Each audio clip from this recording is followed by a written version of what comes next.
शंकराचार्य को लेकर के कहा है कि हर व्यक्ति शंकराचार्य नहीं हो सकता। शंकराचार्य का पद बहुत ही सम्मानित होता है कि अगर वे शंकराचार्य थे तो समाजवादी पार्टी ने राखी का क्यों कराया? क्या गलत कहा उसने? पूरा देश जानता है कि सनातन संस्कृति और परंपराओं में 4 शंकराचार्य विभिन्न 4 पीठों के होते हैं।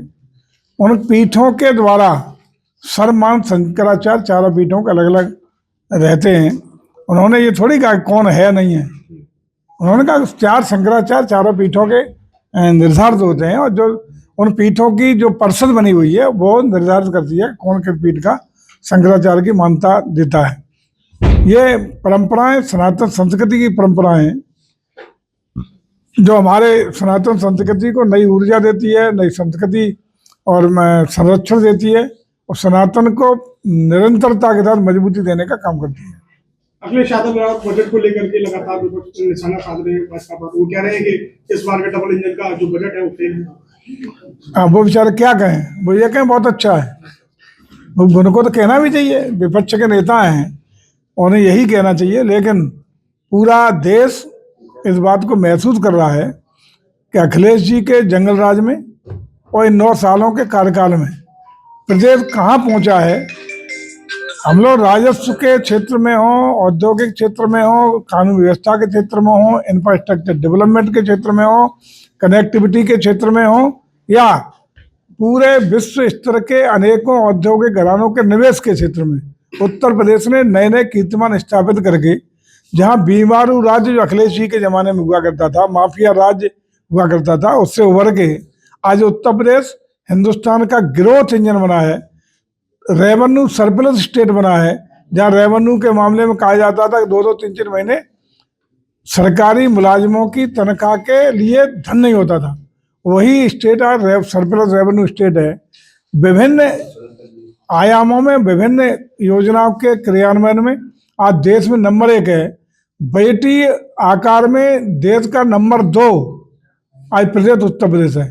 ये हम सबके लिए गौरव की बात है और मैं समझता हूँ कि कल का भी बेटी भाषण धन्यवाद प्रस्ताव पे जो भाषण आदरणीय मुख्यमंत्री ने कल दिया धन्यवाद प्रस्ताव पर राज्यपाल महोदया के, उसमें भी आप लोगों ने 2.25 घंटे में एक बिंदु पर उन्होंने विस्तृत रूप से इन सब चीज़ों पर चर्चा करके प्रामाणिक किया है कि हम कहाँ थे 17 से पहले और 17 के बाद इन 9 सालों में उत्तर प्रदेश आज कहाँ खड़ा है।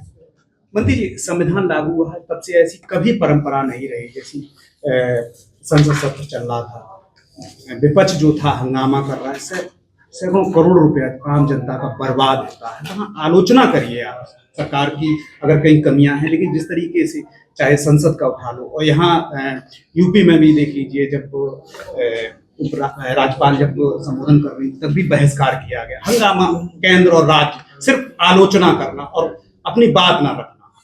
देखिए, भारतीय लोकतंत्र में एक बड़ा खूबसूरत परंपरा रही है कि जो भी सरकार की नीतियां, रीतियां, कार्यक्रम होते हैं उसमें जो कमियां हैं, त्रुटियां हैं या सुझाव हैं वो देने का काम विपक्ष का होता है। एक और उन पर कमियों को भी गिनाता है और साथ ही साथ उस कमियों को दूर करने के लिए अपने महत्वपूर्ण सुझाव भी देता है। ये लोकतांत्रिक परंपरा रही और यही संविधान की मूल भावना भी है। क्यों खूबसूरत गुलदस्ता चुन के जो जाता है तो कभी पक्ष में हो सकता है, कभी विपक्ष हो सकता है, कभी हम पक्ष में बैठने के लिए विपक्ष में भी हो सकते हैं। उतार चढ़ाव जनता तय करती है, लेकिन देश किस तरह तरक्की करे, प्रदेश किस तरह तरक्की करें, कैसे आगे बढ़े, ये सामूहिक जिम्मेदारी पक्ष विपक्ष की होती है। लेकिन विपक्ष लगातार अपने उन दायित्वों को भूल करके सिर्फ हंगामा खड़ा करना, गतिरोध करना, पूरे हाउस को हैंग कर लेना, हो हल्ला करना और गाली गुल्ला करना, ये इनके मूल चरित्र में आ गया। ये पूरा देश देख रहा है। ये संदेश भी अच्छा नहीं जा रहा। मैं समझता हूँ कि लोग भी इसको बुरा ही मार रहे हैं, कोई अच्छा नहीं कह रहा। डिंपल यादव कह रही हैं कि लोकसभा में बोलने नहीं दिया जाता है, स्पीकर जो है वो एक पक्षीय काम कर रहे हैं, माइक बंद कर दिए जाते हैं। देखिए, वहाँ जो चाहे लोकसभा हो, विधानसभा हो, नियमों से, मानकों से और परंपराओं से चलती है। बस सपा का हल्ला बोल नहीं चलता।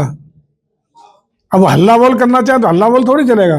जो मान रखे हैं नियम में, नोटिस दिया जाता है, उसका समय निर्धारित होता है, तो बोलिए। और बोलना भी औचित्य, आवश्यकता और तथ्यों के आधार पर होता है। ये हल्ले का थोड़ी है कि खड़े हो गए चाहे इसको गाली दे दो चाहे इसको रोन दो, वो नहीं हो सकता। मंत्री जो अमेरिका से व्यापार डील हुई है तो उसको ओपन करने में क्या दिक्कत है? कौन रोके हैं? ट्रेड डील जो अमेरिका के साथ हुई है उसमें सैद्धांतिक तौर पर सहमति हुई है। अंतिम डील तब मानी जाती है जब दोनों पक्षों के समझौते होके उन डॉक्यूमेंट्स का आदान प्रदान हो जाता है, जो तो आप भी सारे लोग जानते हैं, चाहे देश की डील हो, प्रदेश की डील हो, या हमारे आपके बीच में कोई समझौता हो। अभी वो तमाम चीजें उसमें आप देख रहे होंगे चेंज भी हुई है, बदलाव भी हुए हैं। अभी ड्राफ्ट है, केवल वो समझौता की ड्राफ्टिंग है, लेकिन अंतिम रूप नहीं है। लेकिन उस ड्राफ्टिंग कितनी कहाँ तक पहुंची है, सरकार बिना कुछ छुपाए सदन में भी और मीडिया में भी हमारे वाणिज्य मंत्री भारत सरकार और अन्य केंद्रीय मंत्री उसके बारे में पूरा विवरण आम देश, पूरे देश के सामने प्रस्तुत करने का काम कर रहे हैं। अगर उसमें और भी जो कमियां त्रुटियां होंगी, दोनों सरकारों के उच्च स्तर पे संवाद जारी है, चर्चा जारी है, और मैं समझता हूं बहुत बेहतरीन समझौता दोनों देशों के बीच में संपन्न होगा।